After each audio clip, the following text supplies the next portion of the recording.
person, like, of course, yes. I said so.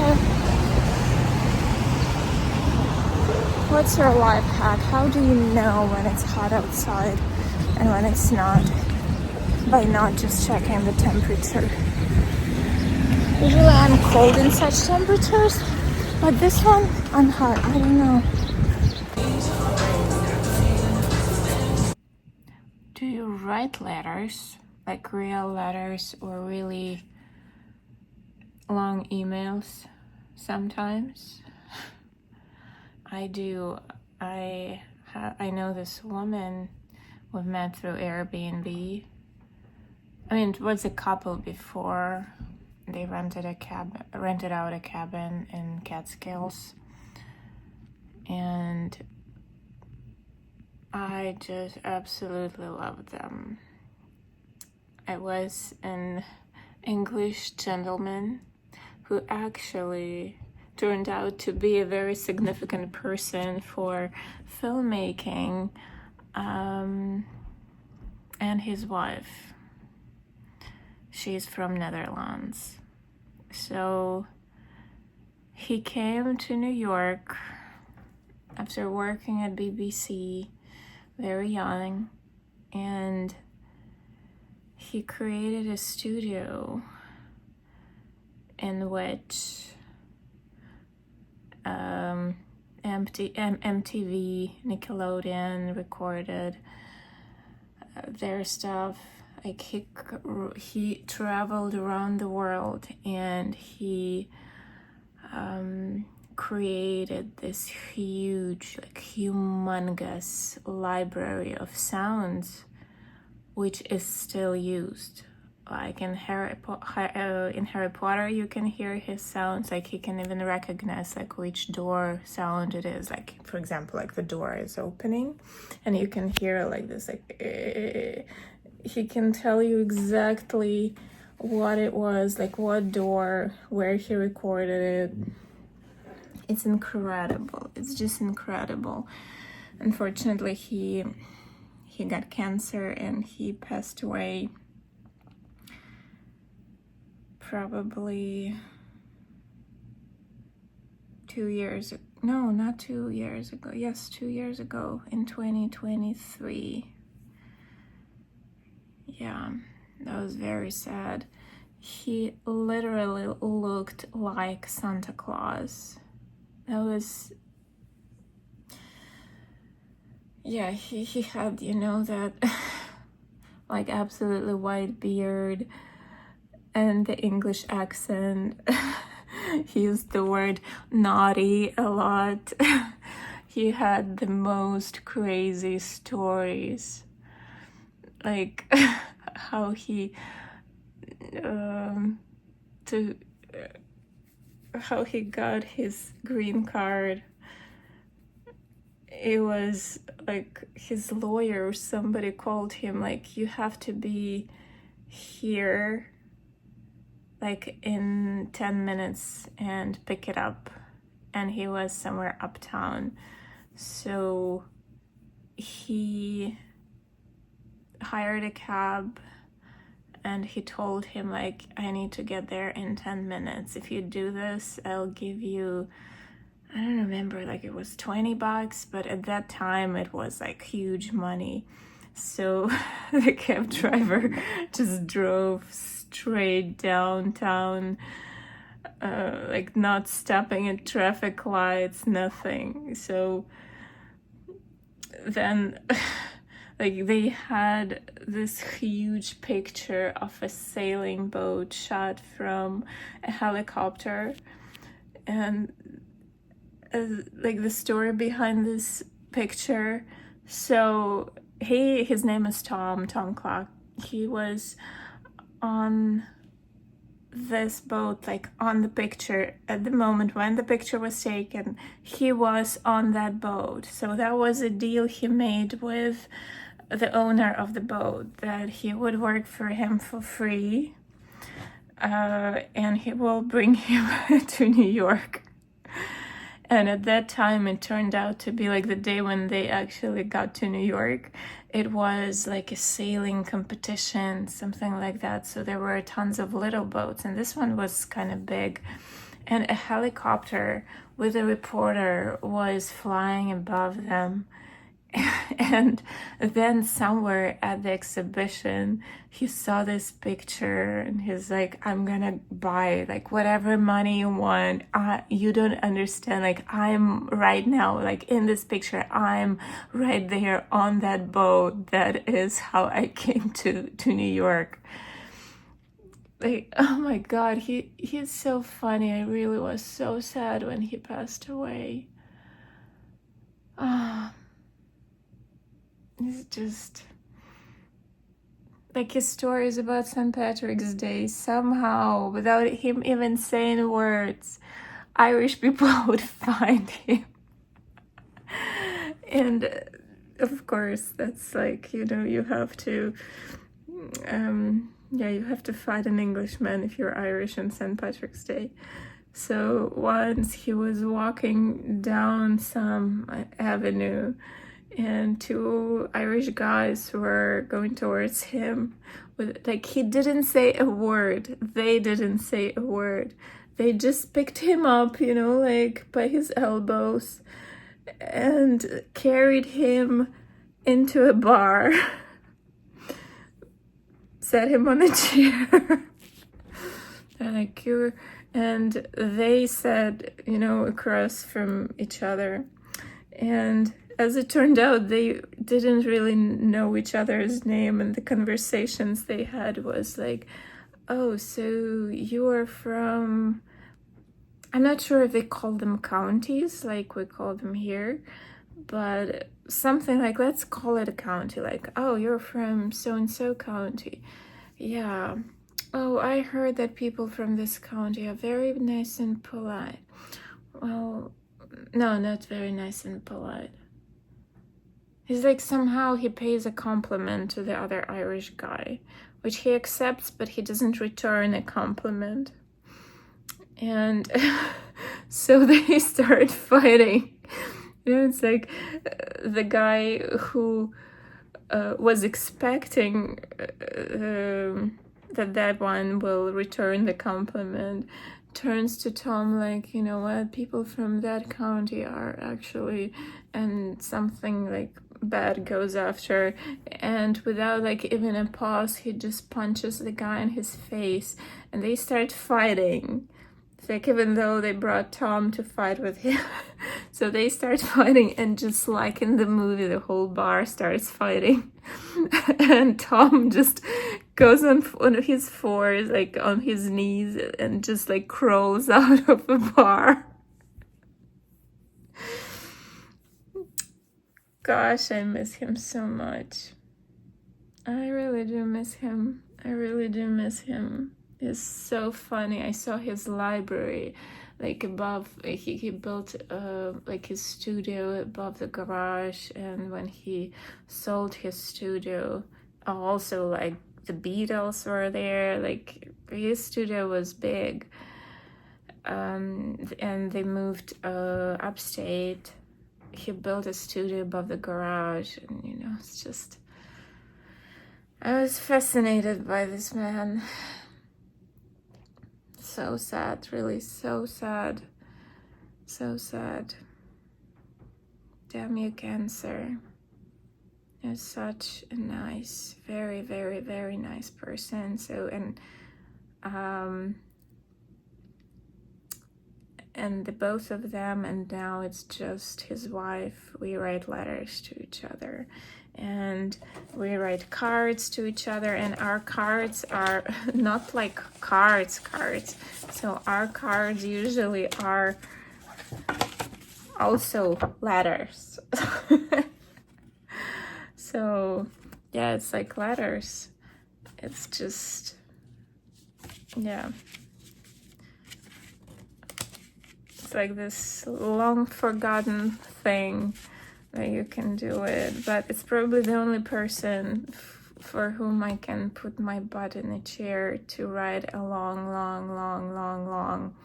email because it really is not my thing. I'm more like a messenger person, you know, and emails are hard for me. And even, yeah, it took me like 7 days to finally sit down and write a reply. Yeah. Oh, and you know how Tom didn't got to go to Vietnam because he was supposed to. I was like, how did you, even like if you, at that time, even if you were an immigrant, you were supposed to go. And my God, he's such a great actor also. It's like, Tom, wait, how did you not go? You were supposed to. Yeah, I was supposed to. Well, and add like English accent to it. I won't do it because I already forgot how to do it. And he's like, well, I dressed up kind of gayish. I came there and I told them that I was gay and they believed me. So that's how he ended up not going to the war. Oh gosh, I wish this world had more people like them. Yeah. It's so sad right now, like their daughter, she was in a long relationship and they finally got married and like a year ago after, I think after he passed away, but so recently, and now she left. It's so sad. It's so sad for me to see people spend so much time together, part their ways. It's sad. It's sad. Yeah.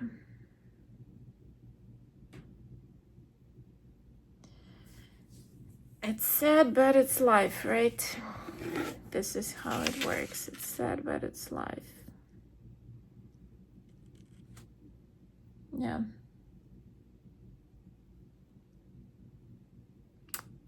It is what it is. And I unlocked another fear.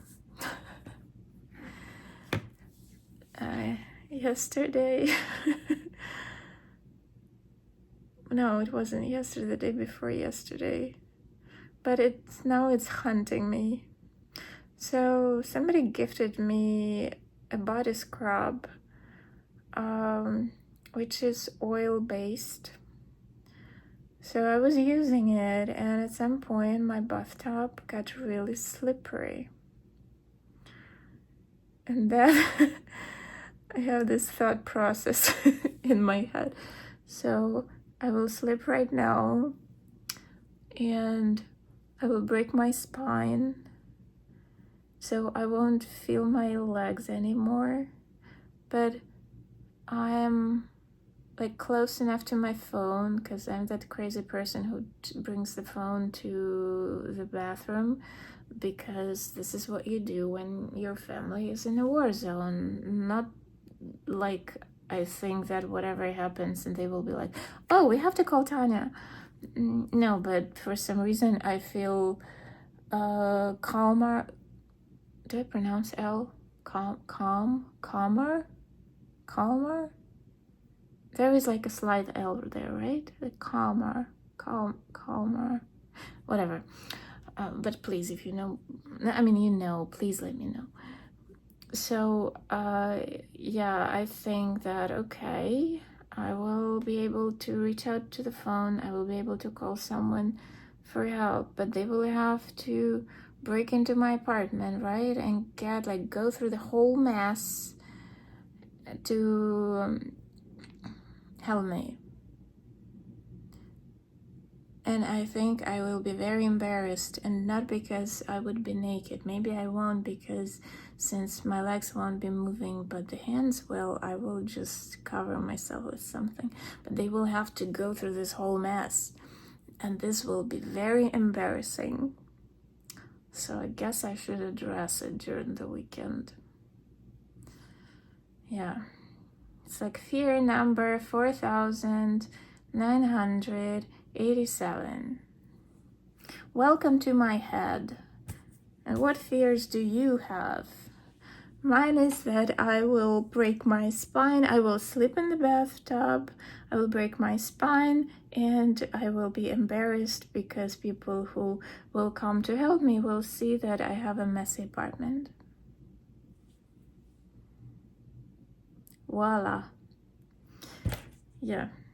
So I guess this will be my fun activity for the weekend. Maybe, because you know me, I can change my mind. Because I can. Of course. Of course I can. Yeah. Okie doke. Today work really kicked in. And I'll have to work tomorrow to catch up because I kind of relaxed. I spent half of the day at the office and then half of the day at home, and yeah. And tomorrow is my dad's birthday. We have this weird thing in my family. So my dad and I, we both were born in February with 1 day difference. So he was born on the 1st, I was born on the 3rd. And my mom and my brother, they both were born on the same date, on the 22nd, but with 1 month difference. My mom was born in May and my brother was born in June. Well, what a weird coincidence. Yeah. So tomorrow is my dad's birthday. It's going to be fun because my dad is fun. You know, a weird thing that I always found proof for, or maybe not like proof, but no, proof, that would be the word, that like traumatized people are usually the funniest. But my dad ruins this theory because he's like the happiest person. Like all the stories he tells us about like his childhood, it's all funny, it's all happy. Like he's the only funny person who was not traumatized. I don't know how it works. The rest of the people, like if we're traumatized, at least we're funny. You know, our traumas make us so funny. We have the weirdest sense of humor, and it's just, this is how we interact with this world. Yeah, this is how we do it. But my dad, I don't know how it works. He ruins this theory. It's like if we take him out of the equation, then theory works, at least in my experience. Like the funniest people I know had the worst life experiences. They were traumatized. If we put him back in there, it ruins everything. It doesn't work with him. Maybe he's just, you know, happy. Gosh, what's the word?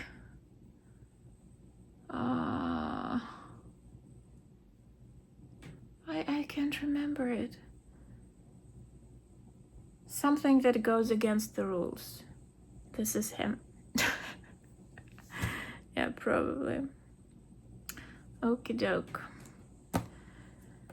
I will put myself to bed and try to do something useful tomorrow.